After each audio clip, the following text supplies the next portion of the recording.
Medical disclaimer. I am not a medical doctor, nor do I have any formal medical training. All content found in this video, for example, text, images, audio, figures, etc., is for informational purposes only. This video is not intended to be a substitute for professional medical advice, diagnosis, or treatment. Always seek the advice of your physician or other qualified healthcare provider with any questions you may have regarding a medical condition. Never disregard professional medical advice or delay in seeking it because of something you have heard, seen, or read about in this video. So today I'm going to show you how to break a glass ampule with B12 in it, and also how to load up a syringe from a glass ampule. How B12 ampules usually come, they usually come with some B12 in this upper cap part, which is the part that you're going to break off. And you'll also see on the cap that there's this little dot. What you're going to do is first, you're going to flick the B12 from the top part to get it down into the bottom. You might have to tip it on its side a little bit and flick. Then you're going to position the vial in either a washcloth or a towel. They also sell glass ampule breakers, but I just use a washcloth.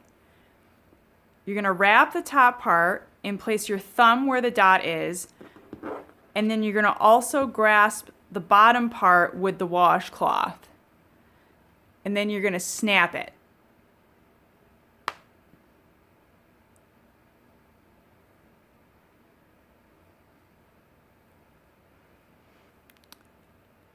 And here you have your open vial of B12. So we're going to set that off to the side. Be very careful because the edges of the two pieces are extremely sharp. So move the plunger a couple times back and forth in the barrel to make sure that it's nice and loose so it doesn't stick during your injection. And in this case, because we're drawing out the B12 from a glass ampule, we do not need to draw up air into the syringe. So just go ahead and place the syringe into the solution. Be careful not to scrape the sides of the glass because that will dull the needle. And then just pull up the liquid.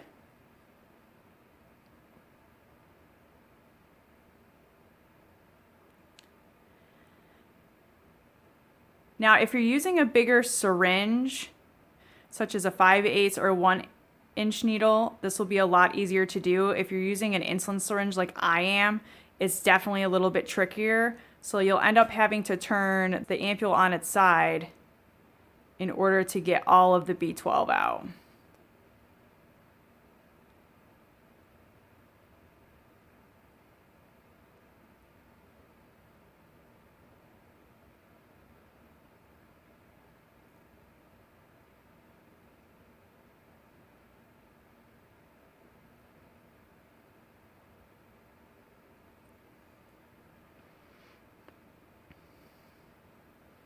You can see here that I've got an air bubble at the bottom, and I've definitely got a large air bubble at the top, so we're going to have to get those out starting from the bottom to the top. Then carefully recap the syringe. And you'll see here, we have a nice B12 shot ready to go. For insulin needles, you can only draw up 1 ml or a little bit over. You can see here that there is still some liquid left behind in the vial. If you're using a 3 ml syringe, you can draw the rest of that up if you're doing an IM injection. If you're doing a subcutaneous injection, you really need to stick to 1 milliliter or less. And so that's how you break a glass ampule and fill your syringe.